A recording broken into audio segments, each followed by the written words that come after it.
but let me get it on here. Make sure we're streaming. Let's get it on. Oh, wow. Judge Mills Lane? Needs more Tabasco.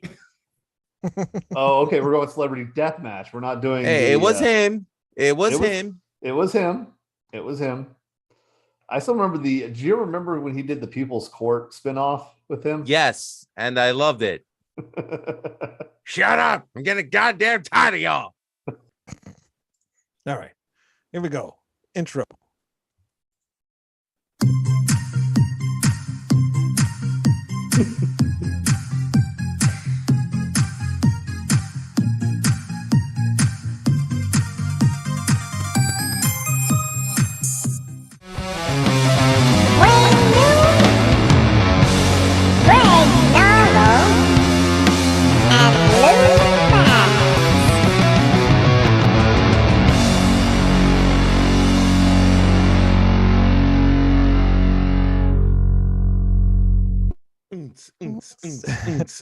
That is the most disturbing intro. Well, that is Just the Cheese Please intro for their podcast. So I figured maybe since they were on the show, I'll blend it in with ours. Well, I'm just glad now my hair blends in with the size of my head. Thank you, ladies and gentlemen, because that puppet's frightening. And welcome everybody to Rat Salad Review. And yes, like I said, today we are joined by Just the Cheese Please, Adam and Tara. The wonderful Adam Dreyer and the lovely Tara J. Thank you very much. How's everyone doing? Doing all right. Good. And then we're also joined by the regular bums, Lou, Manny, and James. Oh, the regular bums. But you're a bum, you bum. Greg is not here, unfortunately. He's got to get a new refrigerator. He had to go way to blow kayfabe on Greg. Running, he had to go catch it, get it right. Oh, I'm gonna sell him out. I don't care. It's Greg. Who cares? Bang. Right? Yeah. But today, since we have Just the Cheese Please on, we are going to review a movie, and it's a recent movie that was just released on Netflix. Maybe a month ago. Motorama 2. Motorama. Oh, I'm out. I'm leaving. Never again. Never again. Oh. Hey, I only changed my opinion on it because of you guys. How dare you guys try to justify that movie? How dare you? That movie is a tragic waste of film. But anyway, go ahead. We're not talking about that again. But no, this is a different movie. And this one's called Metal Lords. This one kind of fits with the theme of our show since we do heavy metal and rock music and all that stuff. So Manny came up with this idea to review this movie and have Just the Cheese Please come on. And since they review movies, and so I can't wait till we talk about this. And actually, I got to watch it today. It's pretty cool. Who wants to go first? Anybody want to start this off? Two movie aficionados. Do you want to go first? I said let the guest speak first. Yeah, absolutely. Well, I did see this movie sort of in passing when it first came out. It was kind of on while I was getting dressed or doing something else, and I kind of didn't mind it. I thought it was cute. Adam, I feel like it was sort of a movie that was relatable to like kind of the way that we were, like friends of ours, you know what I mean? Like it wasn't the really hot girl they put glasses on and was like, oh, she's a nerd, and then like to take the glasses off and she's like, wow, she's super hot. Like this was more like regular kids, and it was, I don't know, not that we had a band in high school. We did have a band, but not in high school. But I don't know, I felt like it was a little more relatable with the characters as far as just like the way they looked, the way they acted. I mean, teenagers are moody and awful sometimes. So I don't know. That was my first impression of the movie. Yeah, I agree. It was funny because when I mentioned the movie to you, you were like, oh, I kind of already saw that. Because I think it was like you put it on while you were doing something else. So, right. And you were like, yeah, it's not too bad. So I put it on thinking it was going to be a good movie. And I actually was pleasantly surprised. I liked it. Of course, there's things that I'm gonna tear apart. Yeah, I mean, it's what we do, isn't it? I got a whole kind of who we are. Yeah, got a whole list of things, people, and you're gonna hear about them. Yeah, but no. Overall, I was pleasantly surprised. I thought I was entertained from beginning to end. I liked the characters. I thought the storytelling was, for the most part, pretty good. And I was really happy that. I wasn't dreading this finishing it, so it's nice. Good pick. Nice. Good pick. You can get through this one at least, right? Mm-hmm. Sure. Yeah, it wasn't too long either. It was only like an hour and a half. So even I was kind of dreading it because I'm not a huge movie guy, and I don't like watching movies. But and then also too, unless it's Halloween I'm- Live or something. unless it's like Halloween that. Live or Well, of Motorama course, 2, if that ever Halloween. happens. But The you know, Kai and that's- Hansen story. right. But especially movies about like heavy metal, I'm always leery to watch things like that because I'm always afraid of it turning into like some really big cheese fest, you know, and being corny. And there was some corny moments in here, but they're kids, so you know you would kind of expect that. But for the most part, I did like the movie. What about you, Lou? So remember around Halloween, I recommended the films Demons and Demons 2 for us to review. To me, those are classic heavy metal movies. I'm not really a fan of Spinal Tap. I wouldn't really call that a heavy metal movie. I mean, that's more of like a satire type film. Which You you're know, doing I part two, appreciate by it the for way. what it was, but I would never call it like it's a heavy metal satire film. That being said, you know, what other films kind of fall under the category of heavy metal film? Rockstar with Mark Wahlberg, which, as everyone knows, is a loose adaptation of the Judas Priest story, which was good, but it definitely had its hokey moments. So I kind of walked into this film with my expectations really low, but I ended up enjoying it for what it's worth. I, like Adam, I definitely have some things I'm going to nitpick on, but you know, I would say it's a good way to kill an hour and a half. So I personally love the film. It reminded me of being that age. I didn't really come from a broken home, but I left home at a young age to be a rock star. As you can see, it worked out so well. I'm in banking. But anyway, it to me was a both a send up and sort of a love letter to the whole genre.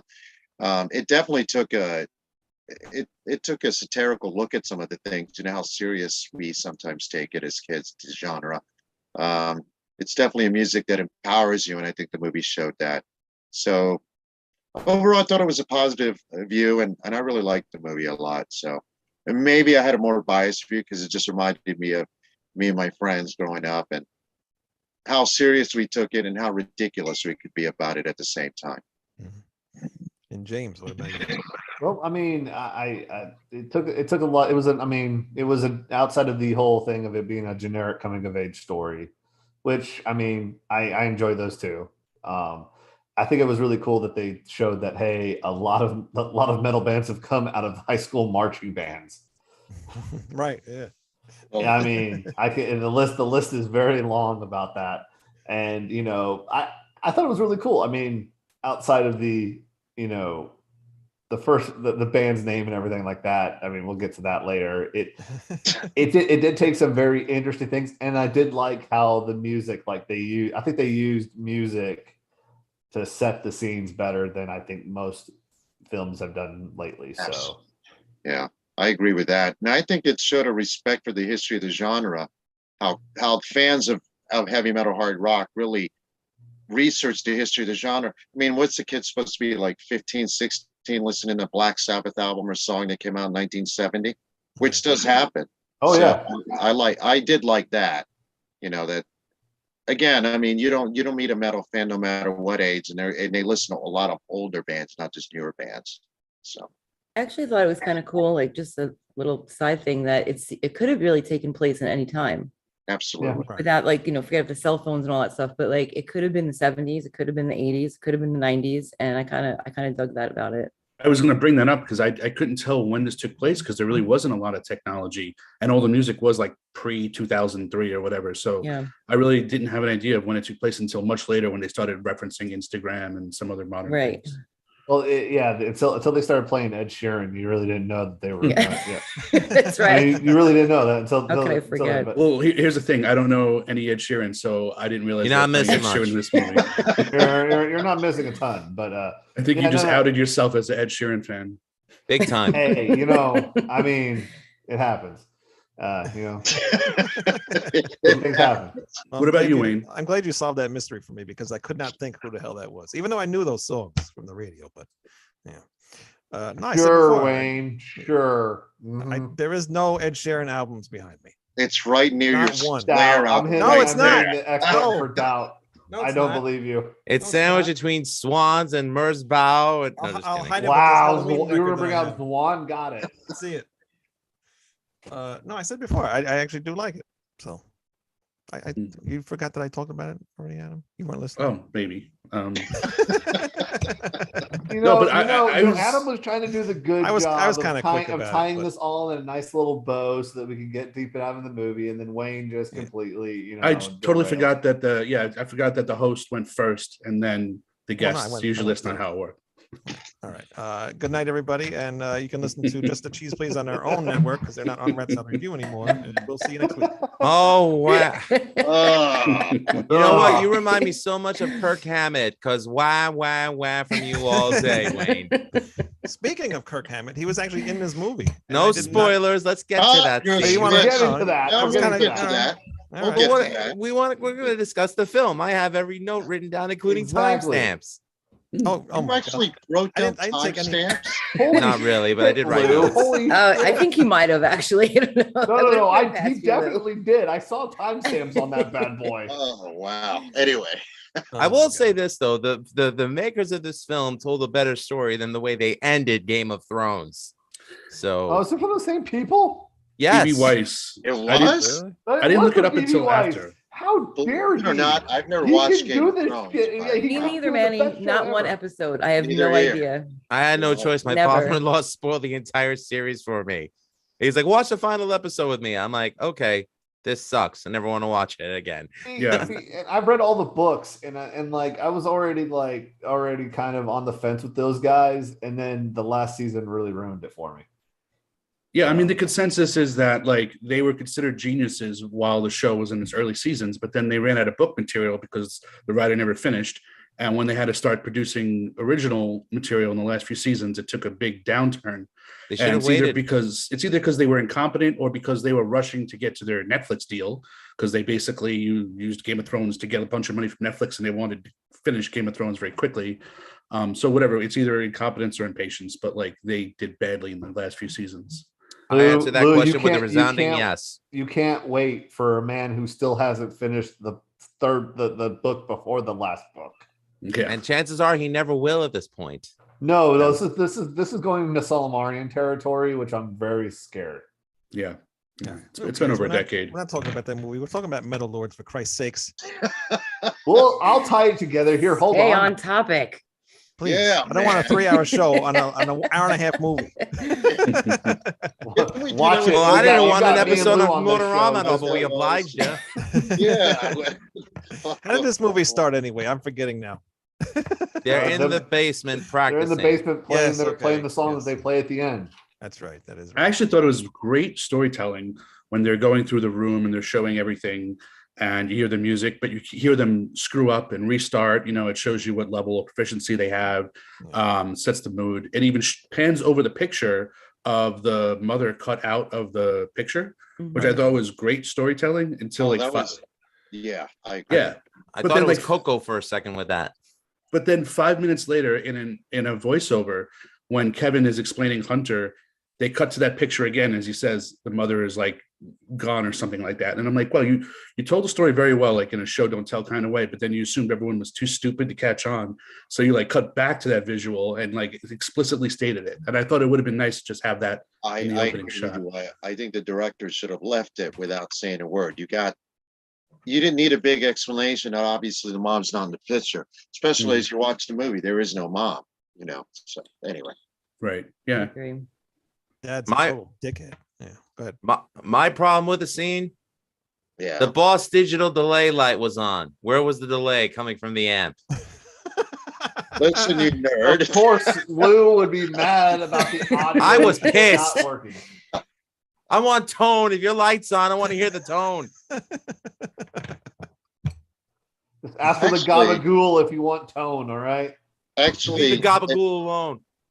actually, as crazy as Lou might sound, they actually hired people to make sure that kind of stuff actually. Well, they done fucked up. Yeah, they did. I think it was did. Tom Morello. Wasn't he like the musical? Then He they was the really musical done No, but he's executive not- producer. No, yeah. Yeah, but he didn't direct it. He was just there to oversee the music that supposedly they were He playing. is, yeah. And the kids actually did learn how to play instruments, which I thought was kind of awesome, that they didn't just sort of make it like, some like haphazard, editing job or whatever. Like those kids played, which I thought was really awesome. Yes, because I was watching what they were playing, comparing it to what I was hearing, and it was dead on. So yes, that I will give them credit. They learned for sure. But the one thing I have to say is that a kid that, I don't know. I played guitar, I played piano, I even played the flute for a very short time. I've never played drums, but a kid that played, what did he play? Like the snare drum in a band? Yeah. He said, I played a drum. He became pretty proficient at a double bass, pretty large drum kit very quickly. And I just don't imagine it's that easy. I don't know. Adam, you're a drummer. Like, would it be something that you could just pick up in like, I don't know, 2 weeks? No, I mean, double kick, the way he was playing double kick is not something that I was takes like, years. damn kid, like that's crazy, but who knows? You went from Ringo Starr to Joey Jordison in a matter of minutes. That is quite impossible. Yeah. Well, I mean, I like that montage when he was learning to play. I thought that was I liked it though, because he was playing I love Black Sabbath, so I kind of like watching him do the different parts and learning it as it went along. I thought that was very interesting. Also made me appreciate Bill Ward as a drummer, but has nothing to do with the movie, just outside. I will say this: once he got the Ward swing down, I was like, yes. And I have to admit, Black Sabbath is my all-time favorite band. Seeing him get it in the movie, I got choked up. I'm not gonna lie. Same here. And you mentioned the swing. Bill Ward had swing. Oh yeah. Oh boy. Forget that about him. So when he was doing that, it actually reminded me of a kid, when I first was starting to play music, and playing Doom 2 while listening to that album. might have been the reason why I am the way I am now, but listening to War Pigs while blasting demons in hell is it seems very poetic, but listening to it was really fun. Now that I've had years of musical training with with band and all that, hearing the swing and everything with that was very interesting, because yes, it is very intricate what he was doing, and then also him getting all the paperwork to actually like play the notes and everything, like what he wanted to do, was very cool to see that someone had taken the time to compose the music, put it on sheet for him. Yeah, I agree. And I like what Adam brought up in the beginning of the film. These kids are terrible musicians. And like every kid musician that starts out, it's that will to want to play. You have no idea why you want to. And you have your rock posters up of your heroes. I'm way older than those kids are, so my heroes would have been different. But like, I think it was Adam or Tara said, it could have taken at any point in time other than the technology. That's what, the story is almost timeless. Heck, take out heavy metal. You could have put it even the early 60s, Beatles fans, but just, it just, but other than it was a love letter to the heavy metal culture more than the genre, I guess. I related a lot to the, who's got their audio out so I can hear myself? Who's that? Manny, you wearing headphones? No, I don't. It's, is it me? It's you. Well, I was trying to use my phone, but no worries. It was a small pickup. Just don't worry about it. Just keep going, Wayne. Don't let it happen again, Manny. You're fired. But I related a lot to the drummer part, where he's fitting all the drums in his little tiny car, and trying to find a place. Actually, when he bought that big drum set and he put it in his room and he couldn't move, that was my room when I was younger. Like, it's your room now. Yeah. Well, no, now I'm in my garage, but yes, when I was younger, that was exactly my room. You'd have to move sideways to get to the drums, to get to the bed. It was a nightmare. So I totally related to that part.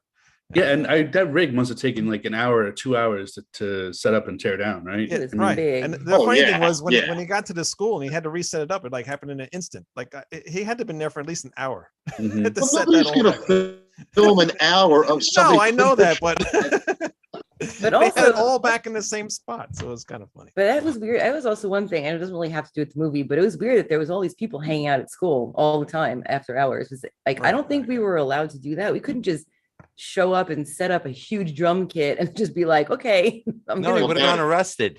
Not at my That's school. loitering. not really a thing. Yeah, I don't know. Not at That my was- school. I don't know what you guys are talking about. We always had after school programs at my school.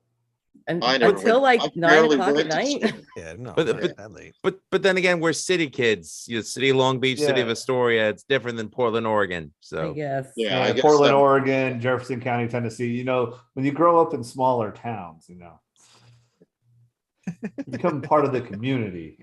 And yeah, in more ways than one. But it definitely this movie proves why every drummer I know drives either a truck or a van. So Oh yeah.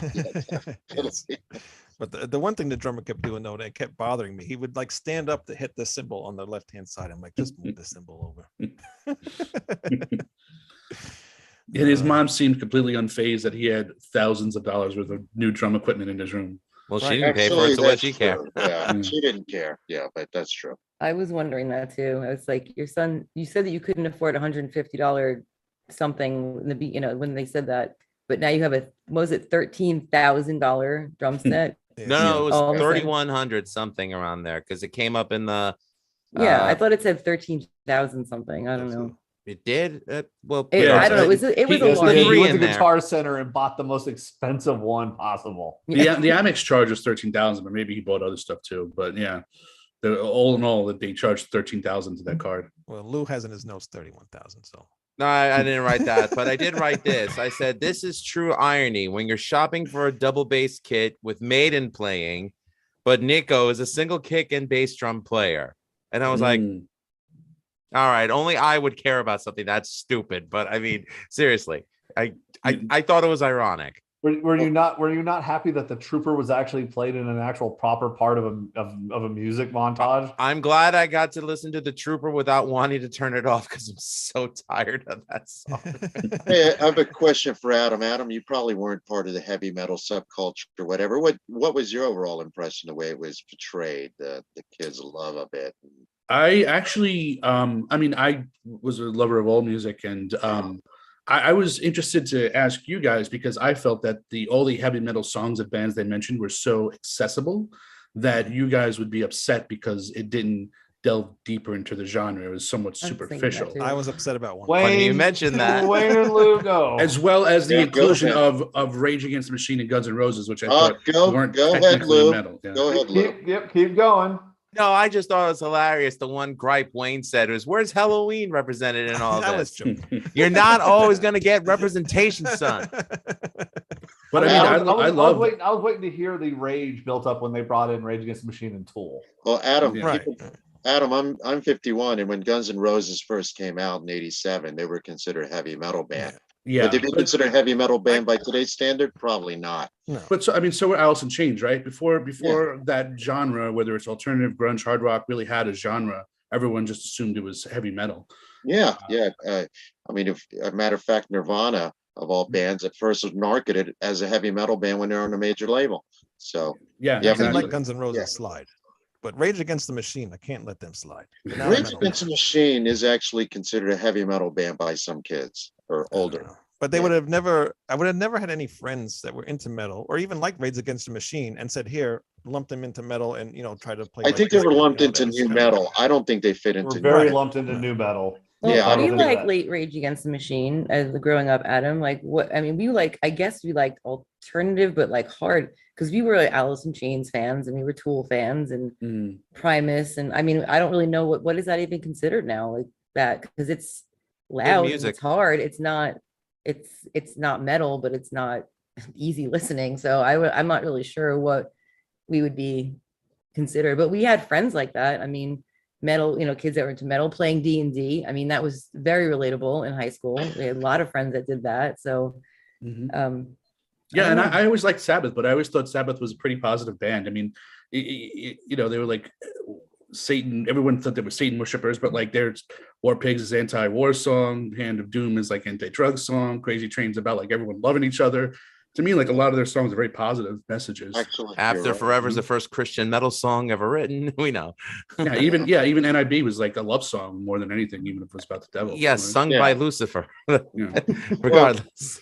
Well, Adam, you brought up the music, but I think a couple of things. I think it was made for Netflix, so they got to make it. They've got to try to appeal to people that aren't metal fans, that don't give a crap about that genre. And Black Sabbath and all these bands that you mentioned, even Rage, appeal to a spectrum wider than the genre that we're talking about. So I think that might be to do with it.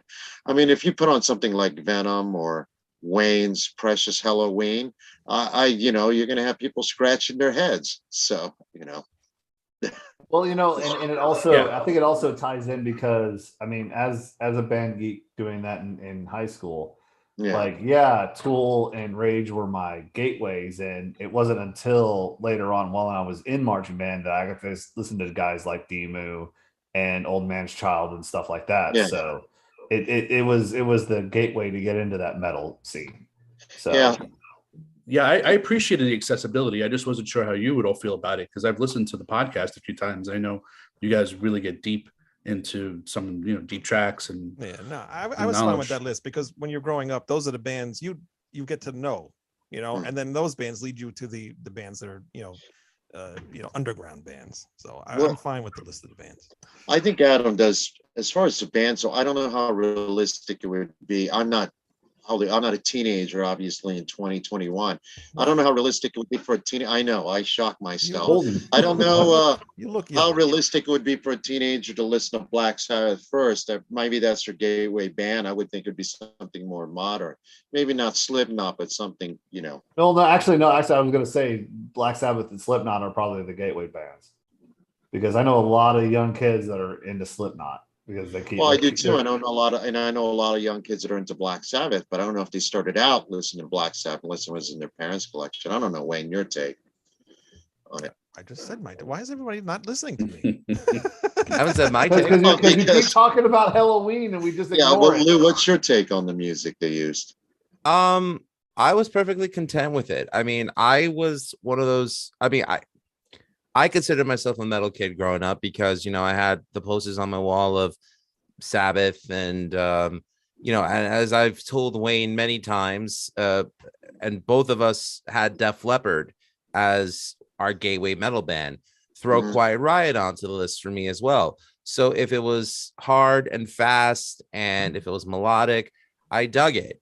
So, when I first heard bands like Rage Against the Machine or Tool or Alice in Chains or even Guns N' Roses or Motley Crue, I dug it because it had that loud distorted rock guitar sound that I really loved. And whether it's called metal today or not, or whether you want to throw it under the banner of hard rock, or dare I say, I hate these terms, but grunge or gent, whatever. I mean, to me, it's all relative. It's good music that has a certain sound and a certain style to it.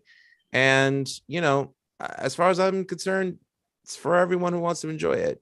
So, I loved the first Rage Against the Machine album. And James, you know that you and I differ politically, but we have nothing but mutual respect for each other. The politics on that album is something I can look past because the tunes are just killer. I mean, they really are. The way the rhythm section is, the way the guitar riffs sound, the way the raps are delivered, it works. It's just good music to me. And, the one thing that I think is an unfair opinion about kids who are into metal is that they are closed-minded when it comes to genre, everything outside of metal, which is so not true. Complete bullshit, actually, but yeah. So that's 100% horse hockey. Yeah. Mm-hmm. I mean, I thought it was hilarious growing up when, I'd meet, kids in school and I'd be like, what do you like? And they'd say, oh, I like everything. Hip hop, R&B, rap. And I'm like, that's three of the same genre. So, to me, I think this film definitely got that right. Sorry, no Halloween representation, Wayne. Maybe on Metal Lords Part 2. Well, when I drink that wine, I will make sure that I add some Halloween in there and, throw in maybe a Toxic Avenger for Lou. And that's not a metal movie. But the scene where they went to like a house party and that other band is playing there and they're playing the Ed Sheeran songs and all that. It was funny when that guy pushed the main character. I can't remember his name off the top of my head. but he Hunter pushed or him- Kevin? Hunter. The guy with long Hunter. hair. Hunter. That's Hunter. Hunter. They pushed him into the keyboard, and the keyboard was split in half. I'm like, Yeah. what a cheap ass keyboard. Because You know? no keyboard could split that half that easily. Well, I like that scene somewhat because it kind of, I guess this is supposed to establish that these kids are outsiders, Mhm. But I think what the movie doesn't tell you is these two kids chose to be outsiders. They were, and the way they dress. And I'm not damning them because I did the same thing, but the way they dressed, the music they liked, and they sincerely liked it. But I also saw that scene, and Taron Adams, since you guys are the Cheesettes of the 80s movies, I thought it was sort of a soft homage to 80s flicks, and they always had those party scenes in those 80s movies, and somebody would get in a fight or something, Right. some sort of conflict. I sort of saw it that way. What about you guys? I mean, yeah, I definitely did. I guess I don't. I mean, I think that's like kind of a staple in a teenage movie. Right. There's always got to be the bully, and there's got to be the kid that's picked on. I could relate to the kids that were being picked on because I was definitely like the weird kid, and but we also didn't have house parties like that, did we? Well, I we did. we didn't No. have people like playing music Not and with full everyone's bands, dancing. yeah. I'm like, Who had yeah. enough money to hire a band for free? Well, of course, their parents were off in like Geneva or some shit. Well, I think that was Yeah, I- the Houses lead and singer's streets were house. too Yeah. narrow in Astoria to have parties of that magnitude.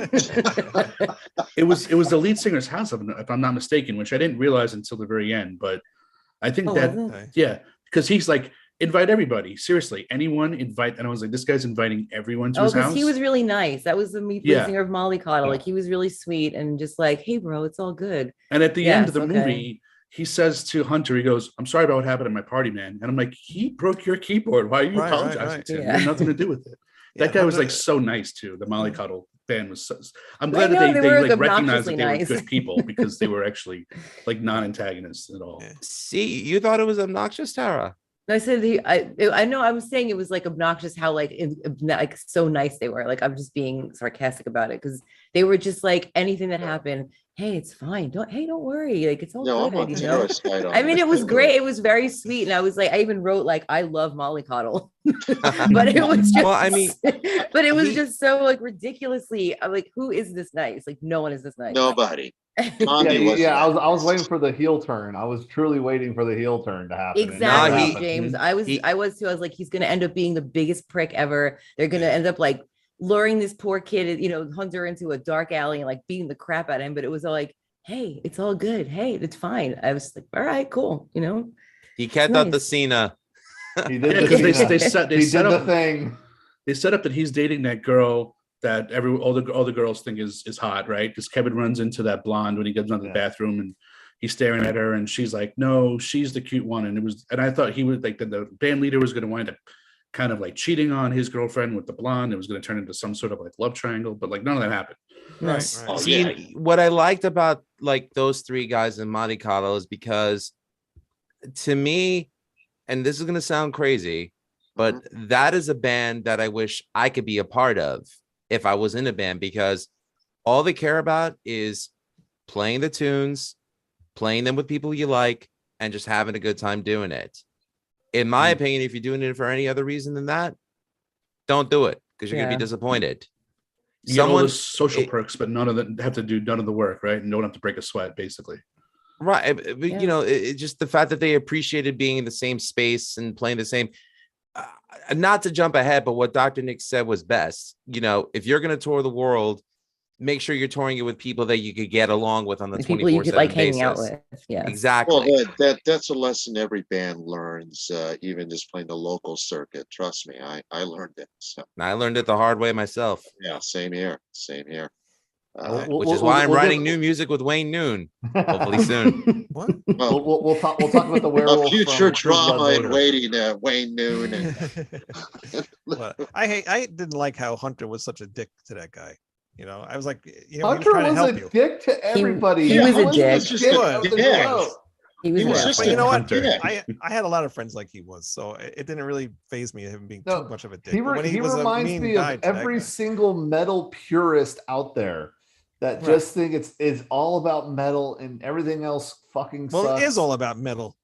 God damn! I can't believe you even say such a thing, James. You're fired, James. Fine. I'll My go make my own quote- podcast with blackjack and hookers.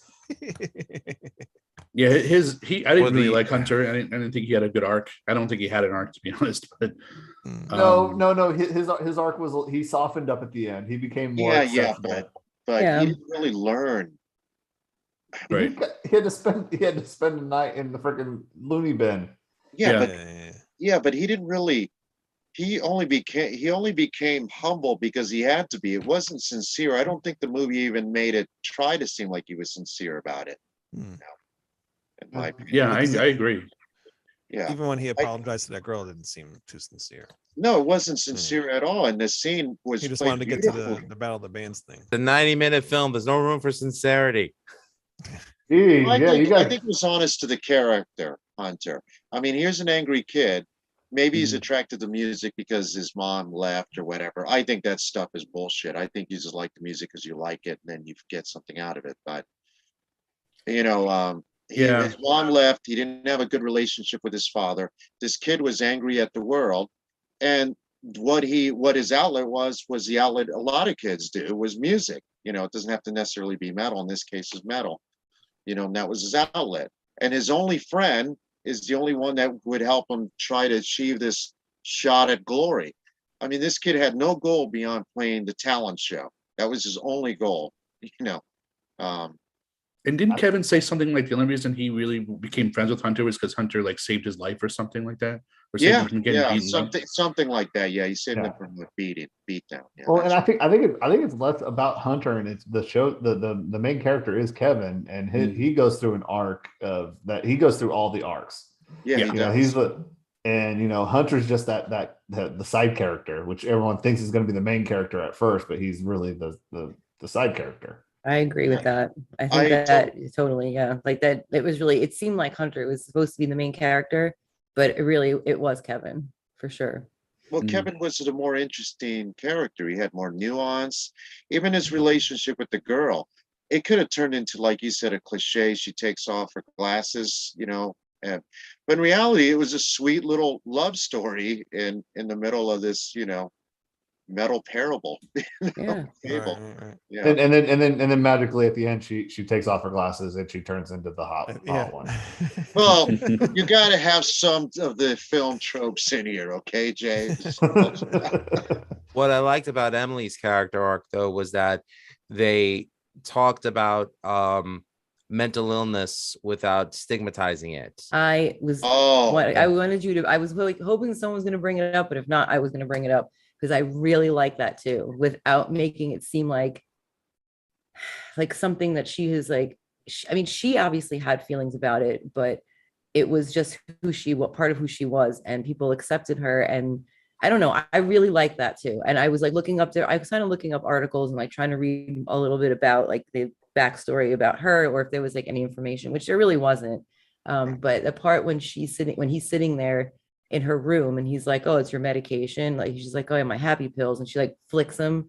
And that's just, that is something like so high school. It's something you're just like, I don't need that. Like, forget it. Like, I'm just like everyone else, but you know that you're not. I don't know. Like, I just love that whole part of her. I thought that was great, and she did a great job of kind of acting the part in a way. She really did. I thought they were going to do more about because I felt like I know I'm not trying to stigmatize, but I never thought, hey, your first night of getting lucky, you're going to do it behind a Jewish temple.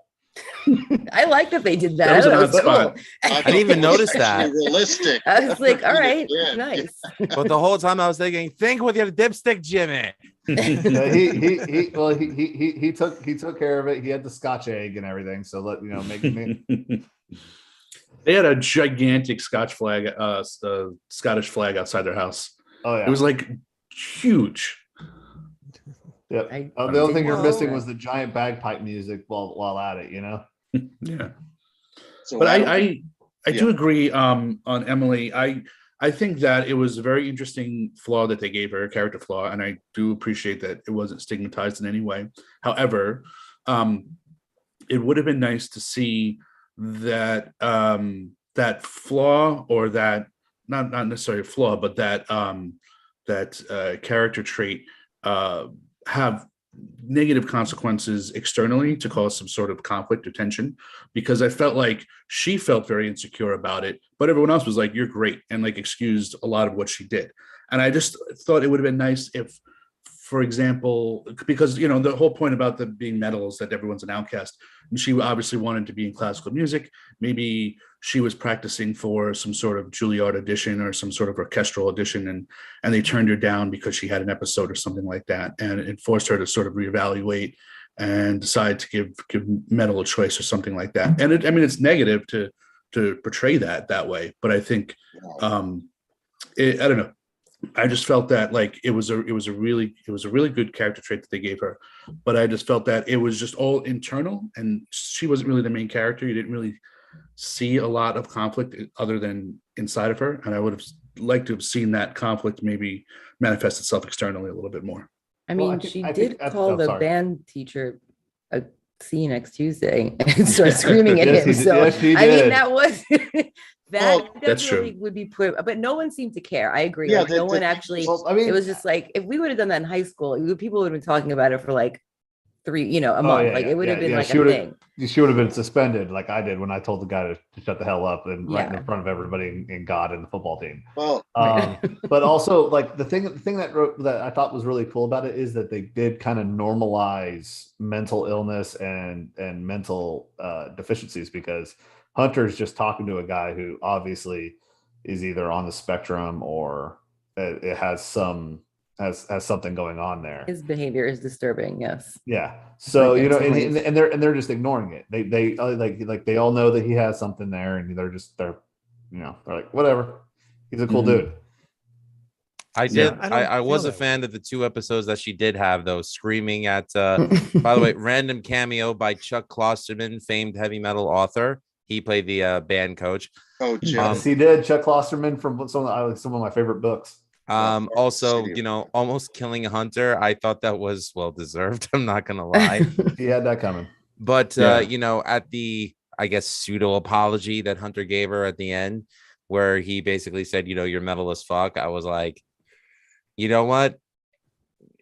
You don't go out looking for validation because you're looking for it. But, I kind of thought that was a cool realization, that maybe she was taking time to think about it. And then all of a sudden, right then and there, when she showed up with her cello and her black dress, she was like, let's do it.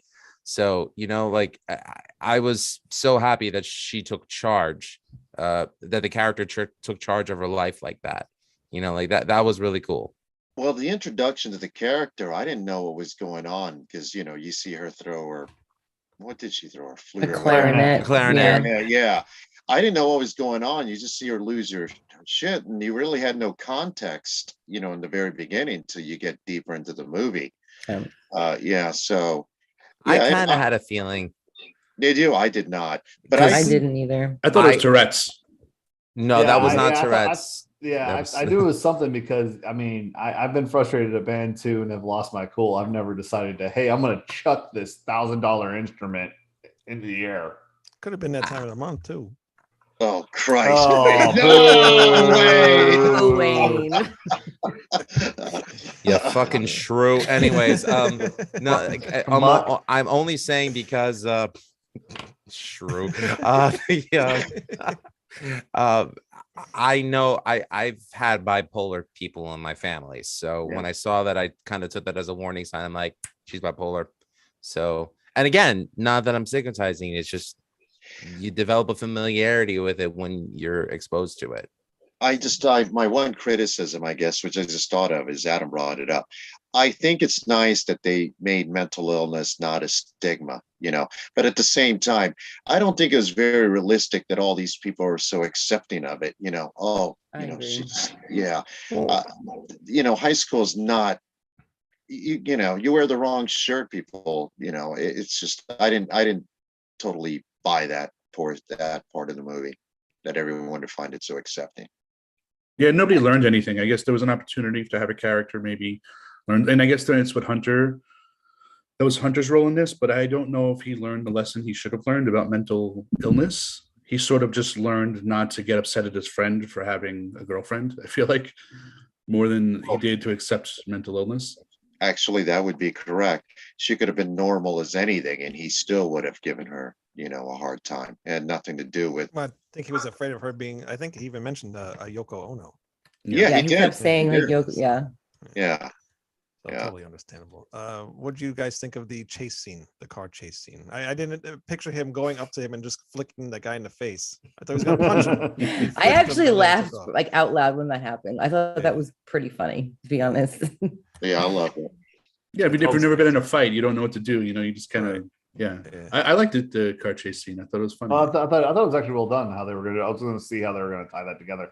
Oh, by the way, the guy who did play Robbie, Christopher Lopez, has Down syndrome. So Oh, okay. Mm. Yeah. Figured Oh. as much. yeah, I didn't. But so what? Yeah, I didn't want to be. Yeah, I didn't. I just didn't want to say that. I just saw that at the top of my head. I was like, oh, by the way. I But mean, no, the car chase. I liked how they ended it. yeah, so did I. I thought that was pretty. I did not and- expect that. I As if knew. it's- I was wondering if they were actually going to do the whole thing where he was going to stop, or was he actually going to give it the go? No, Like- that like a true 80s idiot went movie. for it.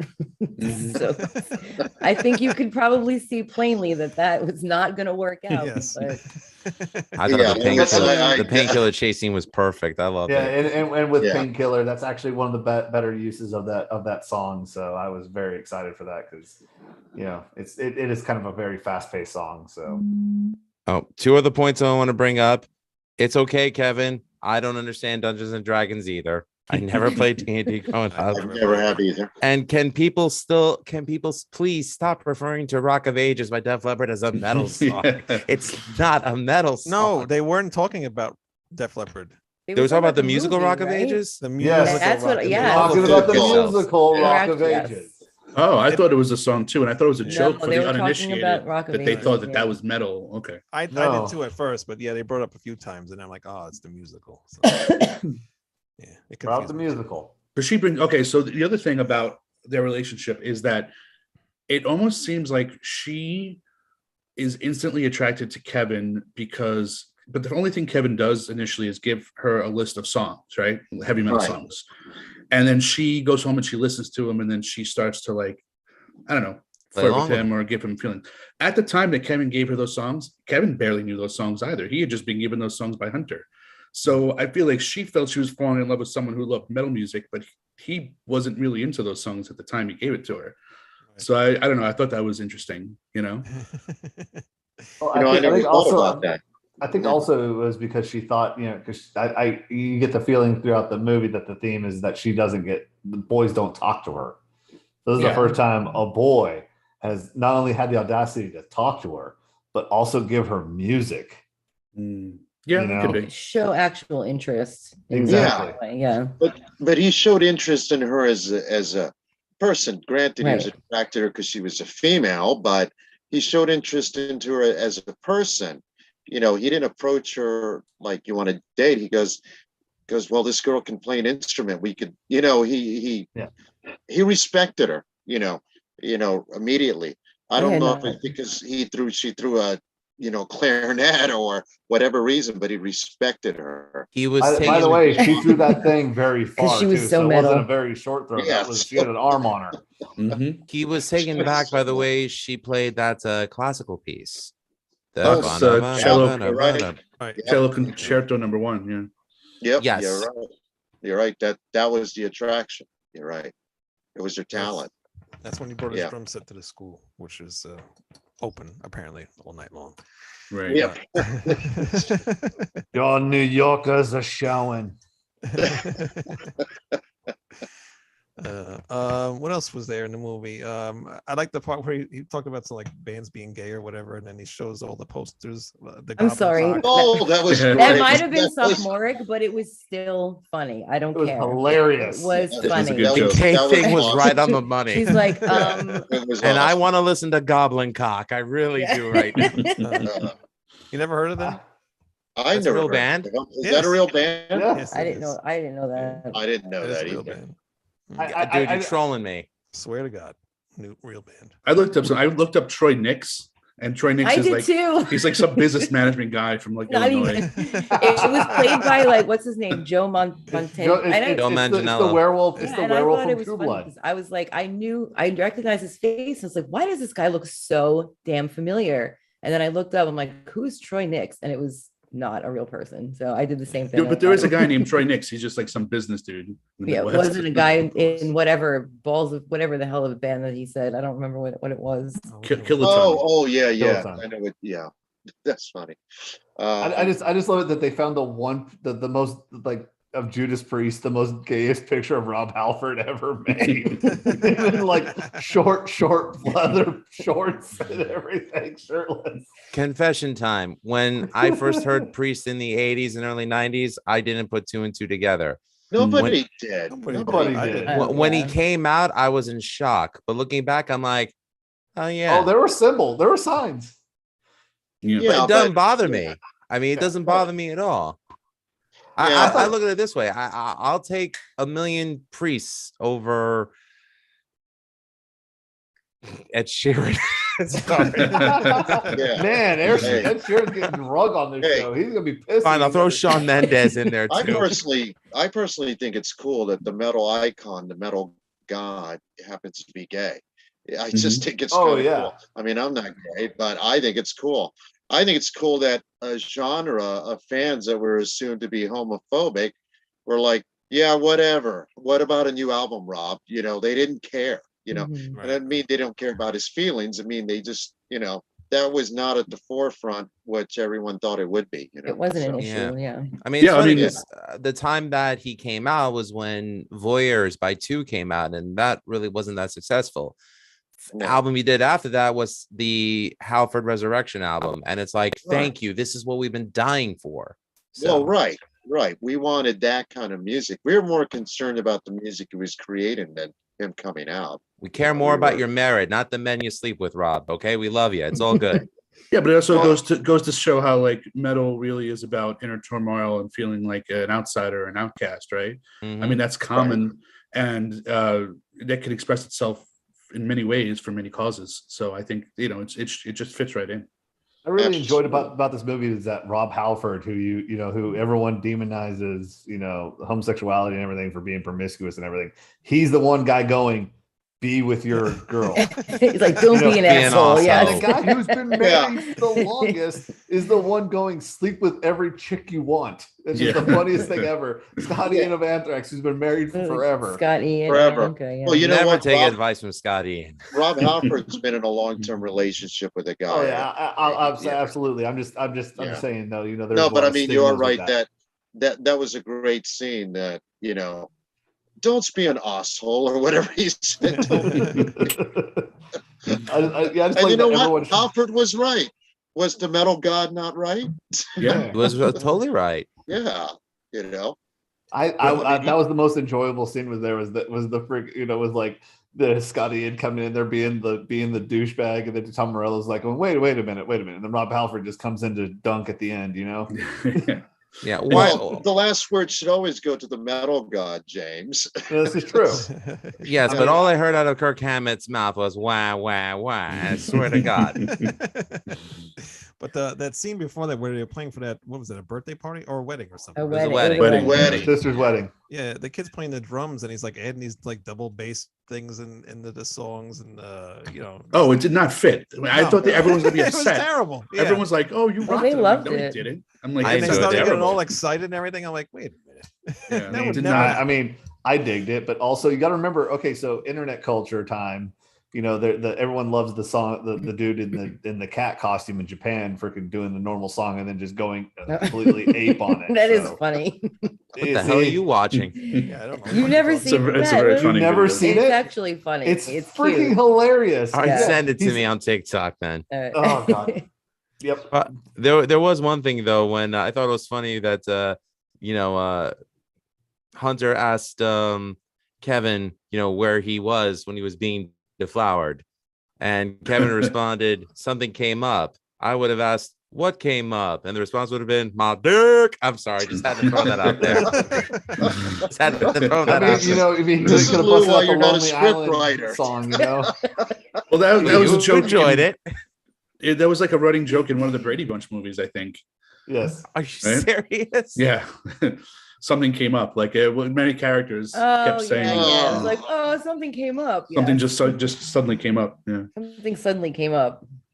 But actually, Lou, the character of that age probably would have said something like that. I don't know if he would have been as sweet as the.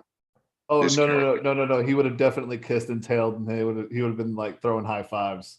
Well, you know what? I remember when I lost my virginity. I wasn't thinking about the girls. I can't wait to tell my friends. But anyway, go ahead.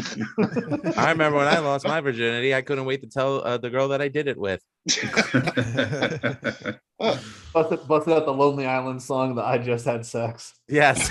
It was funny. Almost got Tara. Almost got her there. When Hunter cut his hair, She's crying on the inside. Don't worry. Sorry, Wayne. Go ahead. way earlier in the movie, when they cut Hunter's hair and then he Right. went to shave it, and then he says, "Oh, I look like Jason Newsted from Metallica." Jason Yeah. Newsted was out of Metallica about that time that he had his hair like that. Yeah, Yeah, he mentions it. He says, "Oh, you mean the one that they fired or something like Yeah. that?" Yes, he and that did. was the Yeah. other thing. He didn't get fired. He left. He quit. Yeah, he quit himself. So I thought that was. Well, yeah, he did. quit. Well, Well- see, here that's a test for true metal people, because every non-metal person would be like, "Oh, he got fired because magically but- Rob Trujillo was there to." He wanted to do side projects, right? And they Right. said, Yeah. Yes, you said if But you're going to do side projects, Mustaine you gotta got leave." fired. Newstead Right. quit. Right. Yeah, but you know what? The director, the scriptwriter should have gotten that right. I mean, I know that's a dumb No. little That was point. a test because that was exactly what he yells, and they cut it real fast as a joke. I think Hunter looks at him like, "Are you serious? Yeah. Like No, he that's literally wrong." turns to start Yeah. saying and then they cut. Oh, I missed that then. It was a joke. But you know what? You know what's interesting is that so they come and they cut his hair, right? So he has to shave the side of his head, and then later on when he's putting the white paint on, he's doing it, I think, mostly to cover up a bruise he has that Emily gave Right. him. Yeah. And I Right. feel like his whole persona at the end looks different than he did at the beginning because of all these bruises and effects of people bullying him and beating him up. He does So go it's through almost like transformation. that persona is Yeah. really to hide the torment that others are putting on him. Yeah, I That agree does- with that. I totally It's agree with that interesting. point. Yeah. There was one line Kevin said in the film though that when he said it, it hit me, and it's he said the line, "Why can't we all not fit in together?"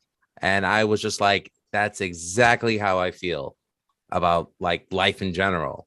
Mhm. People care so much about fitting in or seeking acceptance.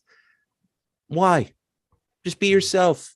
It's hard enough trying to be someone else. Just be yourself, and let's just be cool about it. I don't know. I thought it was a really cool moral that Kevin said. I was agree with interesting that. how that was halfway through the film as opposed to the end. Yeah, I When think you that's a find good your one. misfits, we all found each other, so it's all good. You just got to find your people, and it's fine. I think you're right. I thought it was kind of like a nice little underlying. I don't think it was supposed to be in the forefront of the message, but it was, this people are different, and it's all good, and we find our people and we go with it, and just, I don't know, live and let live, man. Like at the end where I know you guys said it wasn't genuine, but I kind of think that it might have been. I know I'm not disagreeing with you completely, but I think at the end he was just kind of like, you know what, it's all good. Like when they won, he's like, but look, we're the ones on the cover. We're the ones they're talking about anyway. I don't know. I felt like I agree with you, he Tara. found peace with that. Like he found peace yeah. with just being himself and being, just having their little weird group of people and being who they are and letting them do their thing. So Yeah, that's where I disagree with what was said about Hunter. Hunter does have that arc. He has to. Everyone he knows and everyone else knows around him that he's going to be abrasive and he's going to be an asshole. mhm. But it's not because he wants to be an asshole. That's just how he's wired. 'Cause he's going to do those abrasive things. James, honest question. Do you think he went through the hero's journey? I don't think he went through the hero's journey. I think that was more Kevin. Yeah. But I Yeah. believe that he went through a change. He's not completely flat, but he's not a full round character either. Because he still has those quirks at the end, like when he grabs her cello stick and scratches his cast. This Yeah, I thought nasty, that was dirty really cast. cute. But I thought that was actually really sweet, and that showed that they really were like a unit, and they found each Right. other, and they were friendly. That was a very sweet kind of moment to me, anyway. But yeah, well, it's because I've seen those type of people. They don't do it they don't do it intentionally, like for malice. That's just how they're wired. Mhm. Well, what was the catalyst for his change? Was it meeting Troy Nix, who was his sort of? I think it was Yeah. going. I think it was going to rehab and Yeah, I and think being with so. Troy Nix. Yeah, Yeah, definitely. was because Troy Nix. he drops those knowledge bombs on him that like, hey, you can't be a complete and total dick to everybody. It's not going to work. Don't be You a know, POS. But Yeah. but you can, but you're gonna have to learn to deal with these people because you can't be a total asshole all the time because he's the same way. He freaking's on there on the thing, tells the guys his car shit, and you can't. And this pick sucks. But here's a better pick. I thought that was a cute scene too. I liked that. I found it endearing. But he did kind of validate him by saying, like, you don't belong here. Everyone who had a hand in getting you here was wrong. This isn't where you should be. So I wasn't really sure if he well. was going to change when he got out, but I guess he did.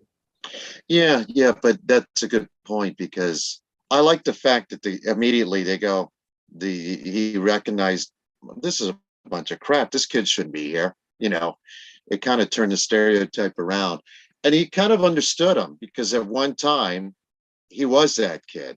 Maybe not as extreme as Hunter was, but he was that kid. He's pretty extreme. I mean, He admits it. there was no drugs or anything. They never alluded to the fact that he did drugs or drank. And actually, No. Kevin was the one that was drunk.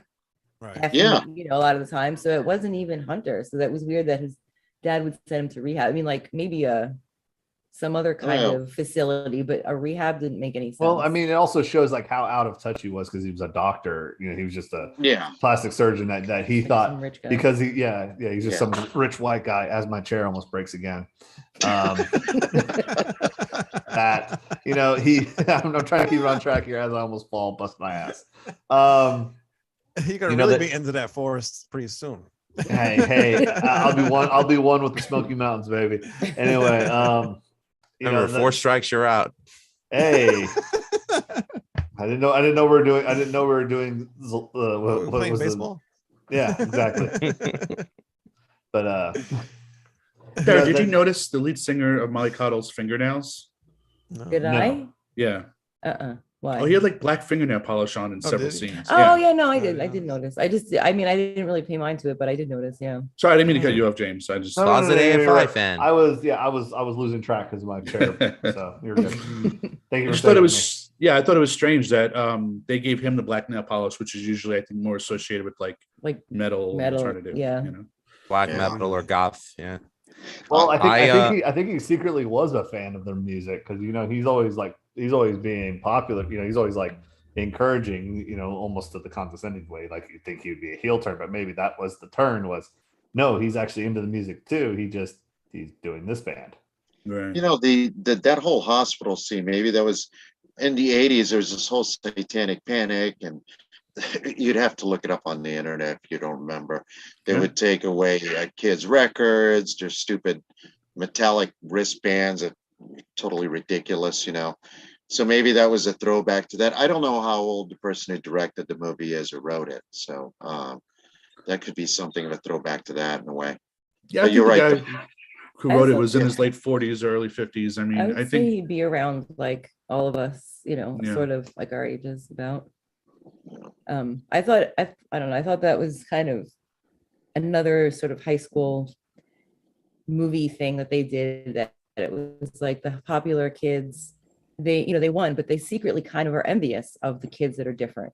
They do like them, they do respect them, they did appreciate what they did, but they're just popular by default. Sometimes people just are, you can't do anything about that. It's just, a lot of times it's just the way it is. So but they were just like, hey, we really dig what you do, like you're so awesome. And they can't, that they're in a different category when it comes to high school, because we all know that high school is just a big popularity contest. Let's be real. That's what it is.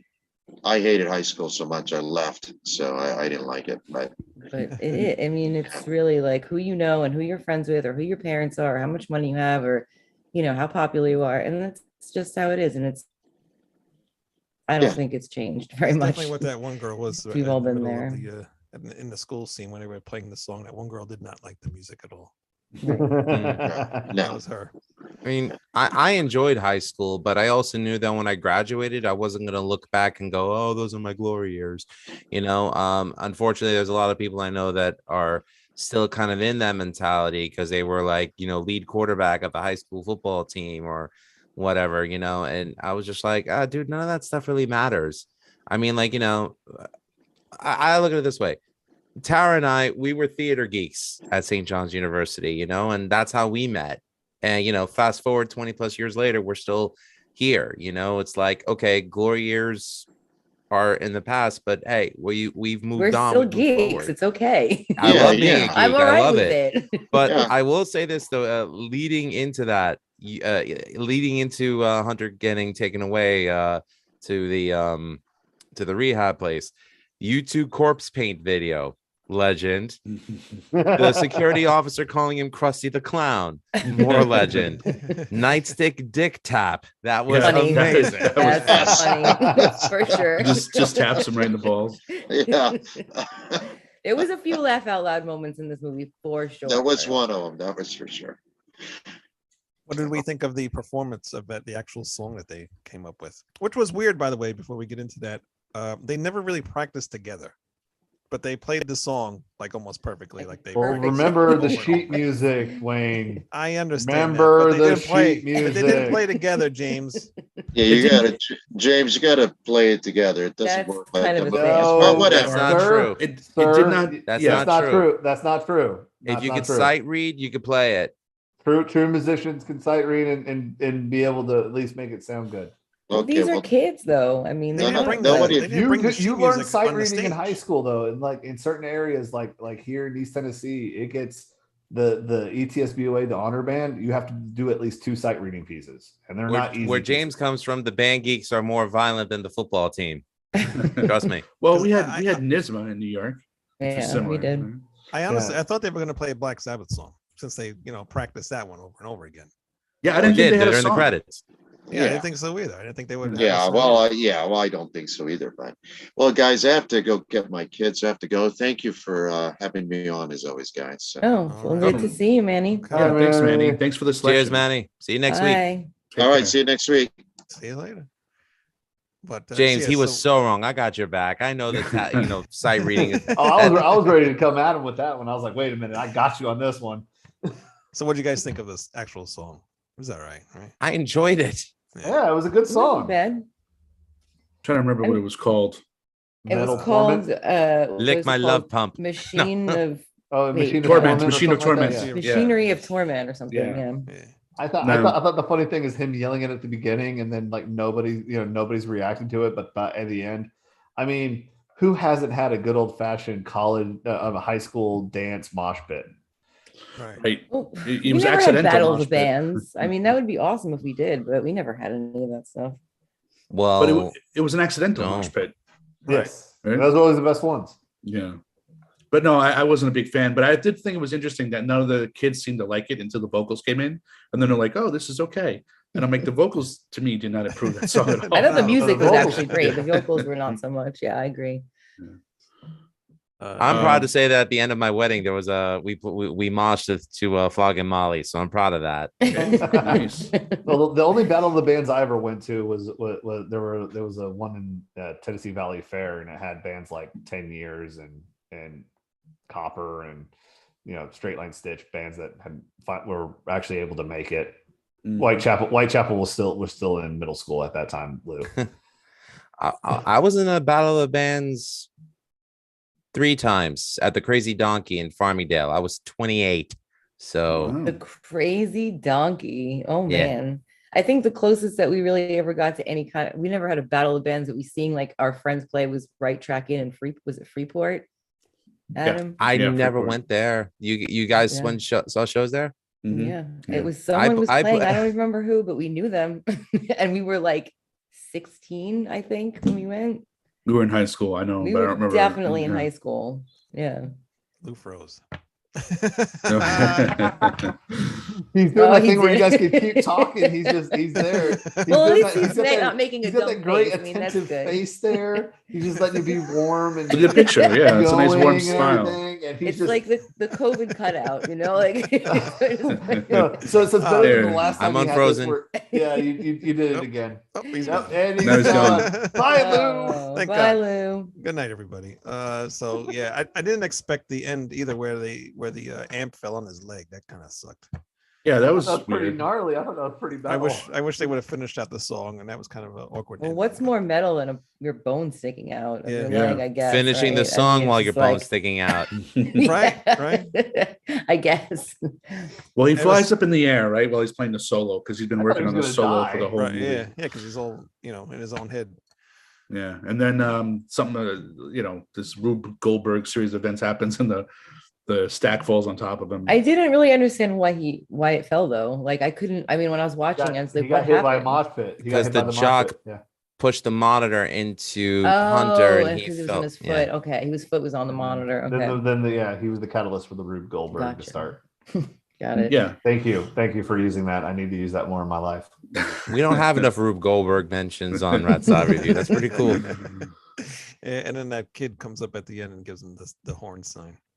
Oh. That was kind of funny. Robbie. Robbie. He was cute. Yeah, I love the fact that they had a character like Robbie who was just a good kid. So yeah, Good. yeah. And then to see them all together in their little practice room and working on some new songs, it seemed like. So maybe we'll get a part 2 of this Metal Lords thing. I don't know. I mean, they're playing War Pigs at the end, and that Yeah, was they're like playing really War Pigs, them it was sitting awesome. there playing that song, and it looked like they actually had fun, which I love that about movies. Like I love to watch some of my favorite things are outtakes, because sometimes you really see the characters sort of gelling together and like how they look at each other and the smile. I love that. So I watched that whole part and I thought it was very sweet. Mhm. You know what was weird is when they obviously the name of the band throughout the whole movie was Skullfucker, right? Right. We've been on YouTube long enough so I can say it, but they can't go on to the Battle of the Bands. They have to change her name. So she goes running out. She runs into the janitor. The janitor like knows her name. He's like, "Hi, Emily. What's going on?" Yeah, Like, I realized that too. Why does the janitor know her name and like willing to do anything for her? Well, you know what? I actually thought of that too. And I will say, like being like a weird kid or, someone that's just different or whatever, you kind of, I feel like you're friendly with people that you normally would sort of like people would see beneath you. And also she obviously spent a lot of time at the school, right? She was always practicing at the Yeah, that's school. true too. So I feel like that there was sort of like a rapport there, and she was just kind of a nice kid that wanted to just play music. So I did think that though. I was like, that's kind of weird. And I'm like, you know what? No, it's actually not that weird.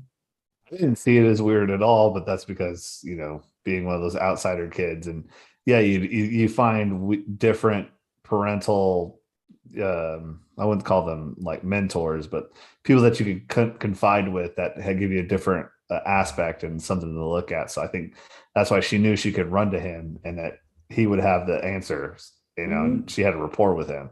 Yeah. So I saw that part. I thought that was really nice. I thought the whole ending of the movie was tied up really well with the Battle of the Bands. I thought that was done really well. That yes, I always forget who the other band name, Molly, whatever it was. Molly Coddle.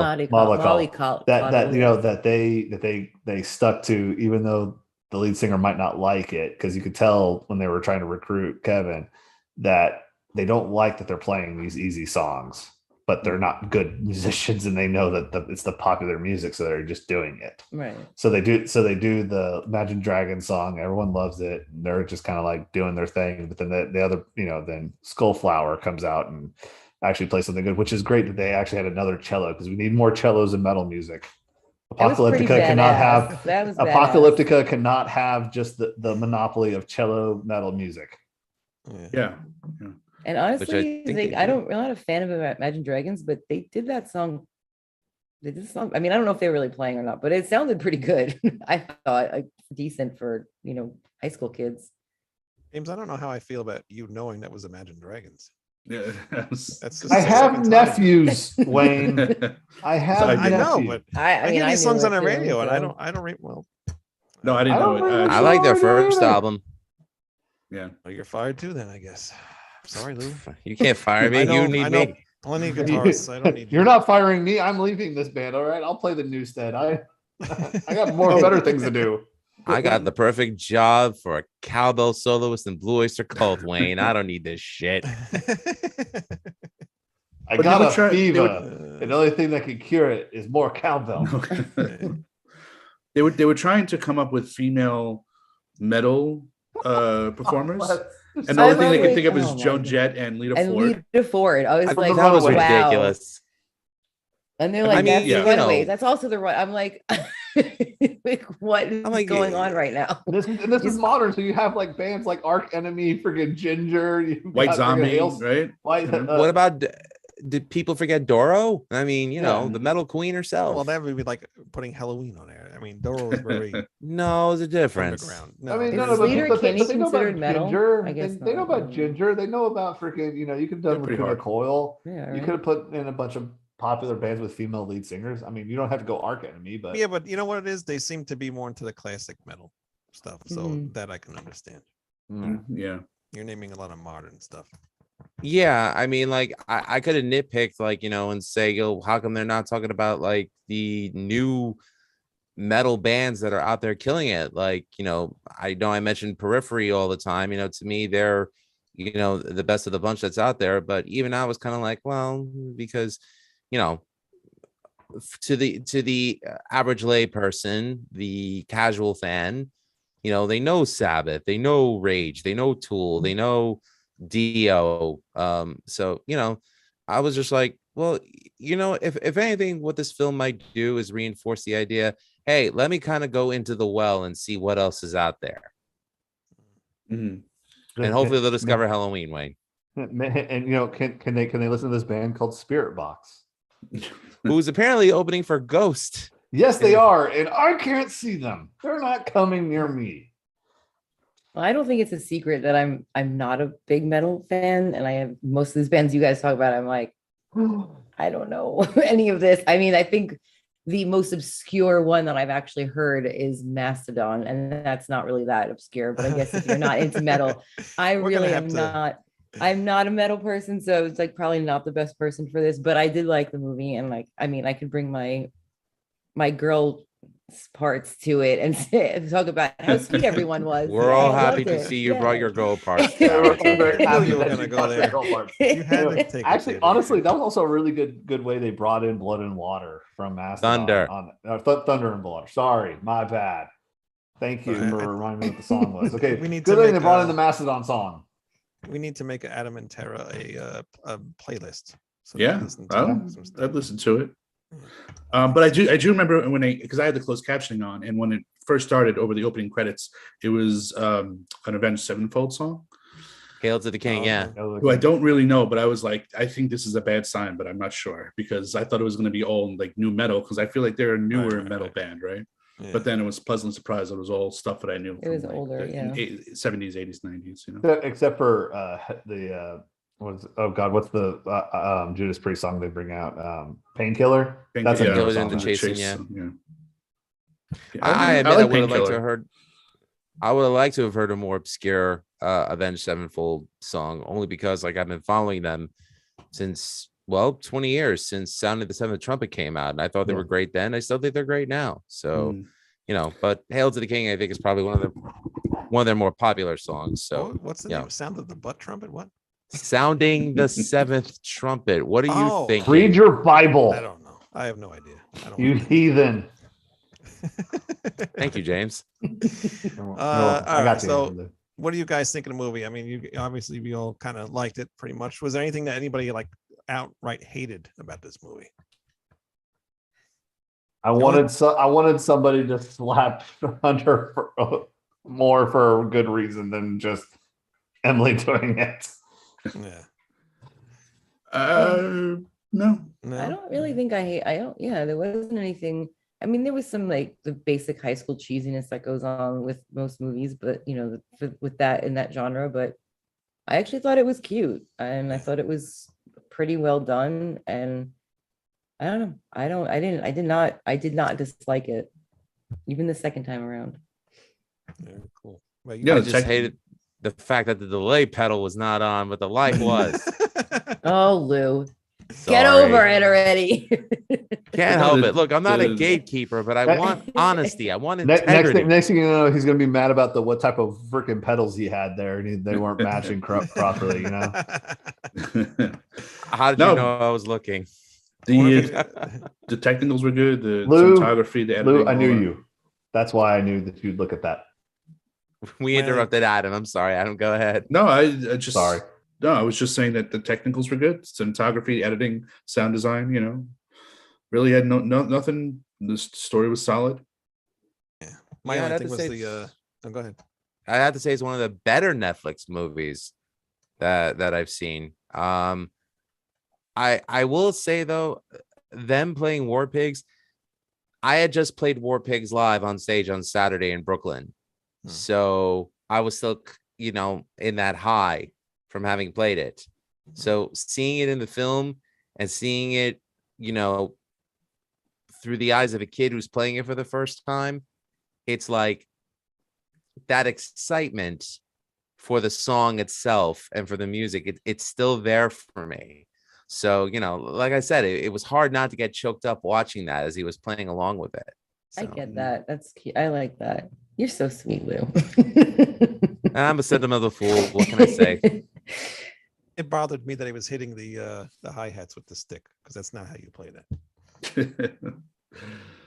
Yeah.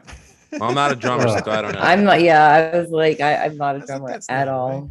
And then he was a little bit too enthusiastic with some of the way he was playing, but otherwise it was good. I've seen I plenty enjoyed of it. drummers do that. So Yeah, I know. the only thing I was mad at was that they said he was a drummer and like he played a single drum and he's playing like the most basic snare beat I've ever heard in my entire life. Right, When he had, like, every single marching band drummer I know that does a snare drum has to break sticks on the freaking on the side of it. Right, They're right. they're going nuts.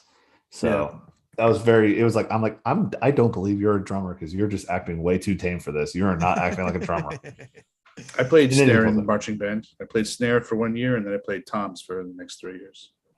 Oh, cool. Yeah. Nice. I was baritone, so I had to hear you guys try to make me deaf behind me. Yep, it was a competition for real. It truly is. I was primarily a trumpet and baritone horn player in the marching band, but there was one time they're like, Lou, we need a snare. I'm like, I don't play drums. But Jason Crawford, who we went to college with, Tara, I said, can you teach me a paradiddle on the snare? And he said, how much time you got? I said, 10 minutes. He said, I only need 5. So he showed me how to do a quick drum rolls on the snare. And I'm like, all right, I got it. That's fine. I thought you played the skin flute. it. Only in your dreams. Speaking of that, did you see who the new spokesperson for AARP is? Is it Debbie Gibson? It is Debbie Gibson. Wait, Oh. what happened? Who's Debbie? What's going on with Debbie Gibson? Debbie Gibson is the new face of AARP. We're dying, not just getting old. We're dying. Oh my god. Well, I mean, I'll take solace in the fact that she is a little bit older than me, right? We're not the same age, I don't think. No, she's older than all of us. She's not 60 whatever though. I don't think. Yeah, Arden isn't. Well, she's got to be 50 because she's on ARP. He's on ARP. Yeah. So yeah. Is that all it Gotta be takes to be an 50. ARP now? Is 50? I thought it was Jeez. like 60 something. I know. No, it's 50. So we're all almost there. Yeah. Boy. They got- Not me. Just for men keeps me young. Think for yourself, Wayne. I still got freaking. You're I got still a young. decade over for that. So Well, seeing that we're almost there, it is most of our bedtimes because it's 9:30. Yeah. yeah, is it? you Okay. old It is oldies. 9:30, and I enjoyed this show very much. Had a lot Mhm. of fun. Had a lot of fun watching this movie and getting to hear your guys' opinions on it.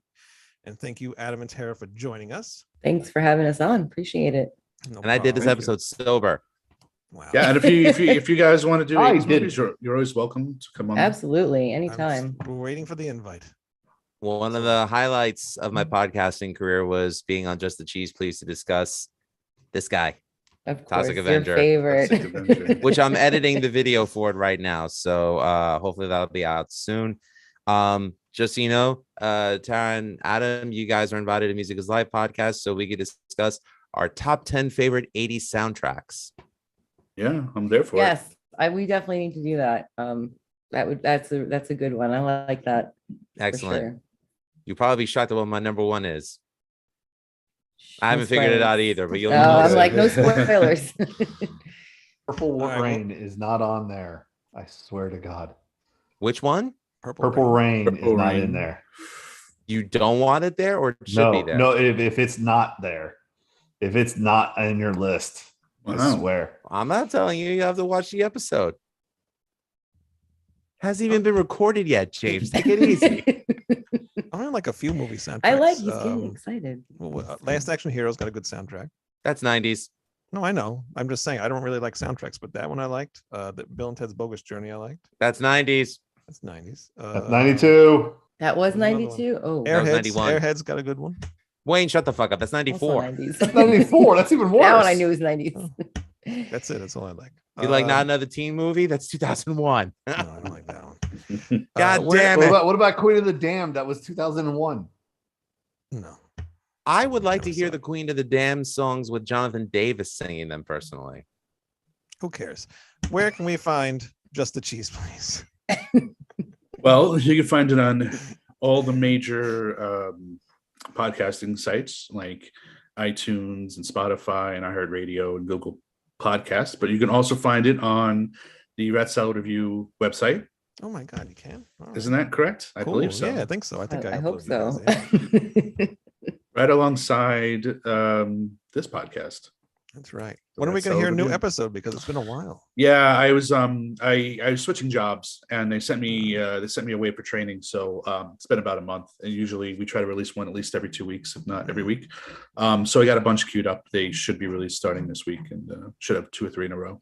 It's going to start What's- coming wait. out. You're not even going to be able to keep up. It's going to be crazy. That's how we like it. What is the next one going to be? So I could tell you the next two. The next two are going to be Summer School and Nice. then Howard the Duck. Oh, Howard. the Oh Duck. my I would love God. that I one. can't wait for that. I would love to do that one. But no, Chainsaw and Leah Thompson. Oh, love it. I remember watching it when I was a kid. And Jeffrey Jones. Don't forget Jeffrey Jones.